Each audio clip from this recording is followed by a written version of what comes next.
FBI Director Kash Patel and the FBI have revealed a bombshell timeline exposing how the FBI and DOJ hamstrung the investigation.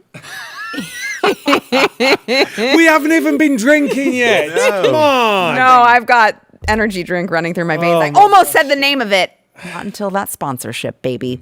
How they hamstrung the investigation into the Clinton Foundation and allowed all of these, listen, we've talked about how, first we talked about Barack Obama, like being the spearhead of, hey, maybe we could just start these Russian collusion rumors. I mean, yeah, the intelligence community said that it's not true, but we should just do it anyway. We already had that going.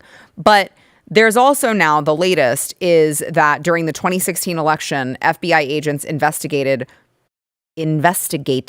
whether or not Hillary Clinton engaged in a pay-to-play corruption scheme involving, of course, the Clinton Foundation, which all of us were like, that's a terribly corrupt foundation. Please investigate it. And these FBI agents faced obstruction from the Obama Justice Department. In March 2016, then Deputy Attorney General Sally Yates ordered without explanation, shut it down, was what she said.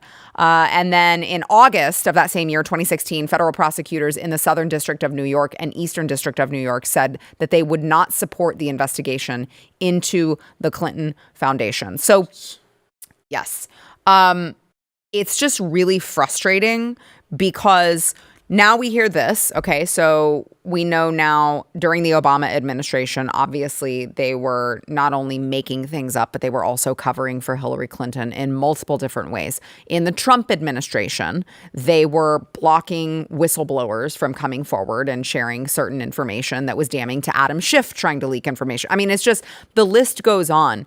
And I got to tell you guys, with every single new little piece of information that we have, the longer we go with no arrest, with no accountability, with no nothing, with just like, oh, but look, another piece of the puzzle where we know that all of the crazy things that we said were happening, all of the crimes that we said the Clinton Foundation was committing, everything that we said that we got called crazy conspiracy crackpot, far right-wing nut job, all of the things that we were saying this entire time were happening. And now we have the smoking gun and nothing. I have a few axioms that I live by in life, and one of them is until the New York Times, Washington Post, CNN, MSNBC, ABC, CBS, etc. start talking about it, then it never happens. Yeah. Yeah. And that's why they get by with this. And it doesn't matter who's in the lead of the administration. It doesn't matter how many members of Congress we have a lead in the House or in the Senate until they get on board. And it's going to, and you mentioned the smoking gun, it's going to take more than a smoking gun. It's going to take a smoking gun held by a 5-year-old getting it in the whatever from, one of these bad characters and have it on video, or they're not going to come over and they're not going to start talking about it. And I don't want to be Debbie Downer on this, but as you said, until there's arrest, it's not real. And I'm sorry, but this is just, look, it's all good.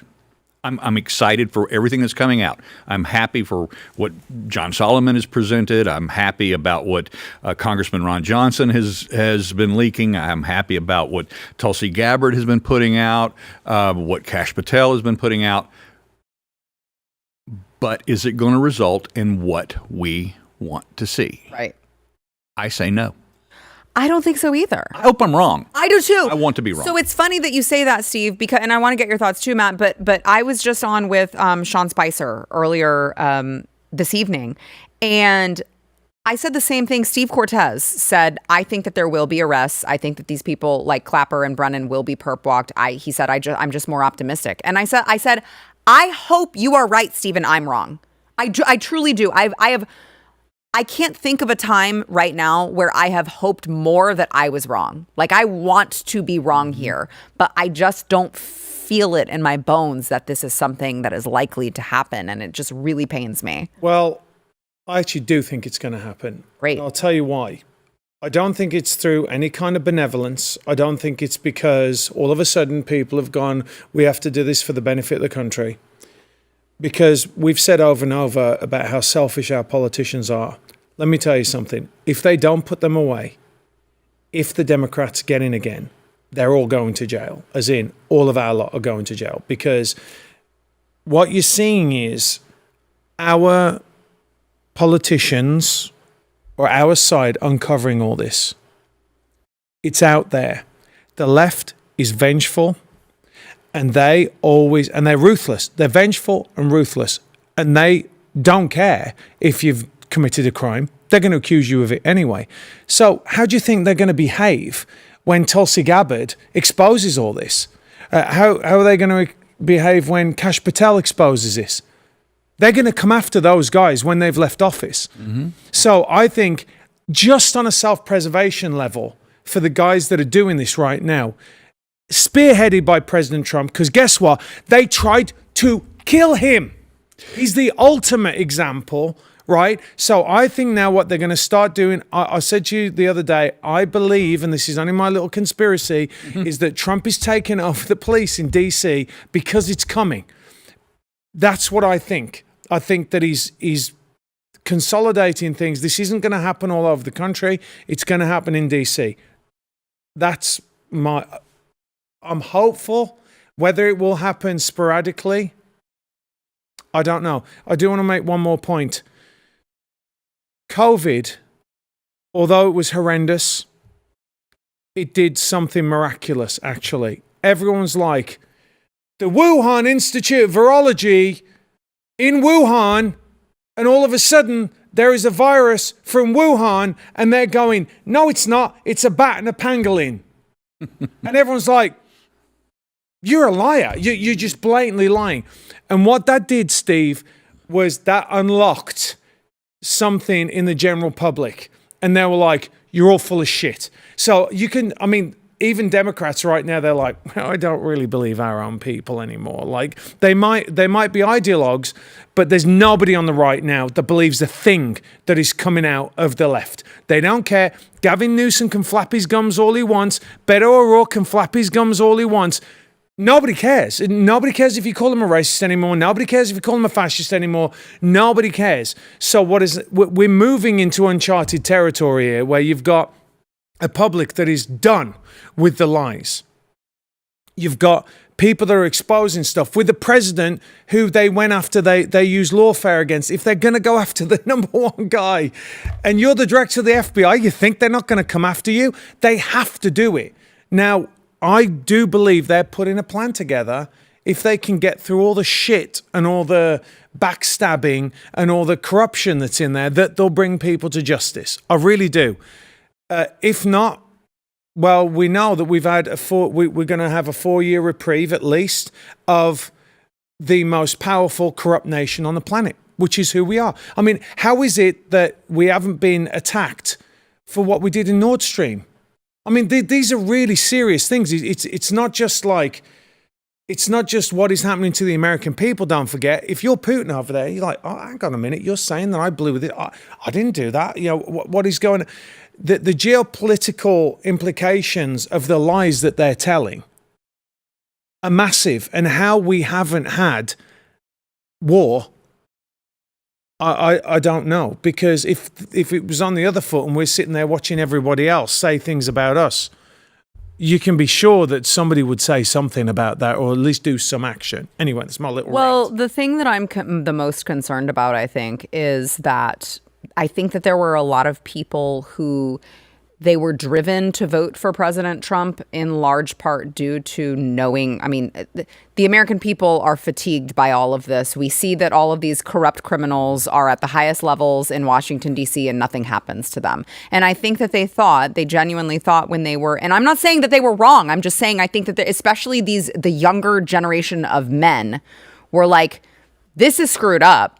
We're going to vote for this guy because who better to clean it all up than the guy who had it happen to him, who had all of the lawfare, who had all of the, the assassination attempts, who can see now who these people really are. He says he's going to clean it all up. We need him to clean it all up. And so I just think I do worry about the direction of the party if this is not cleaned up, because you do have a lot of people who I worry will be too,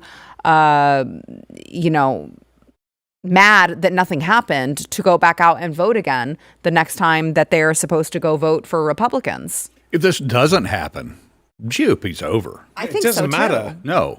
And you hear what I'm saying. I'm saying I don't think it's going to happen, and I'm saying if it doesn't happen, just start praying for the sweet meteor of death. Because that's what we need at that point. Because it's not, because your homeland is going to fall. It's over for the UK. It's gone. And we're not that many steps behind. But the thing that I still wish for the mutually assured destruction of the Epstein files, taking out both sides and cleaning house, because that's what it's going to take. Yeah. I'm you've already heard me talk about that. Right. I think that I say this as an analyst in the most positive way I can say. I still believe that President Trump is lying about the Epstein files to save the country. He's made a calculated decision so that it's not anarchy in the streets, to save the country by saying this is all a Democrat hoax. Mm-hmm. But I don't believe that that's the case. Do you? And you said before you don't fault him for lying about that. I said before that I understand it in the same way that I understand the pressure that a president must bear when he sends over our bombers to take out nuclear facilities in Iran. That, am I starting World War III tonight? Right. Can you imagine? No. That? And I think I think the decision he made about the Epstein files is on the exact same level, because, first of all, I have been told through our sources that the FBI does not have those files, that was absolute complete bullshit when Patel said just on the other side of this wall, You're told kidding. Glenn that it's a little black book, it's in Christopher Wray's desk, blah, blah, blah, blah, blah. And no, these files are held by another agency, the agency. These files are held by them, and that's where they are. And right now, if you've got the cover of the CIA, you've got all the cover you need. And they are 80+% anti-Trump, anti-America first. Yeah. They are doing everything in their power to be obstructionists towards all of the initiatives in the America First agenda. And they have control of it. And as a result of that, they can use it as a weapon if they so choose. Mm-hmm. And they would have used it as a weapon if Trump was in the file himself. Yeah. Trump is not lying about the file to cover his own ass. Yeah. He's lying about the file to save the country. Yeah, well, and I mean, that for sure is clear, because it's like they investigated his whole life, and all they were able to muster was like some batshit crazy woman claiming that he sexually assaulted her at Bergdorf. And by the way, her cat's name is, what is it? Her dog, or her cat, was named Vagina. I believe the cat was named Vagina, the dog was named Tits. I forget which one was named which, but one animal was named one animal was named the other. So that's your person that you're choosing to save. Just trust her, okay? And then on top of that, it's like, oh, he falsified a business document in New York one time because he accidentally miscategorized something. Like, if they had him, we had 4 years of Joe Biden and all of his deep staters, we definitely would have found out that Donald Trump was on the Epstein list. Like, immediately would have found out that he was on the Epstein list. So I can't possibly believe for a second that would be the case. But to Steve's point, and then I know we got to go to break here, but to Steve's point, we would just hear that. From now until the end of forever, Donald Trump only did this because he was in the files. Donald Trump only hid it because he was in the files. And then even if he released something, they would say Donald Trump redacted his own name first before he released it. I mean, they're never going to be satisfied with the answer. But let's be honest. MAGA would also say that if his name was in the files doing bad things, that it was added. Yes. And look, there's no winning at this point. Yeah, with AI and with Photoshop and with all the things that the tools have, we really don't know anymore. Right. Can I just say this, Sarah? Yeah. I do think, though, you said that people are fed up, and I agree. I also think people have seen Doge come out the gates at 100 mile an hour and be stopped by judges and be stopped by activists and be stopped and be stopped to be stopped. And everyone's seen this like real time. So before we were like, in 2016, we're like, they're hamstringing Trump. Like he's trying to get stuff done. But it was very nebulous. Like you didn't really see it in person. Now we know because they're just coming out. They can't keep a grip on it like they did because they've been purging people. And that was one of the things that Doge was doing, right? It's like, get rid of USAID, do this and that. And then even then you've got a judge saying, no, you can't do this. So everyone's way more switched on. That's what I was saying about COVID. Like those conspiracy theories, like you can come out with something now and people are going to be like, I'm not going to put it past it being the truth anymore. Right. So I think that the things are different. And I will say this as well. A lot of people are paying attention to what's going on in the UK. Americans do not want what is going on in the UK to ever happen in America. There's also an element that we can't predict, which is terrorist attacks, incidences happening in the homeland. They are going to happen at some point. It just depends on the timeline and the scale. That will rewrite everything. Yeah. When that happens, who knows what's going to happen there? And then it is going to be buckle up. But I do think that the Trump administration is trying to get all this done because, again, not even just for the people that are working in the administration.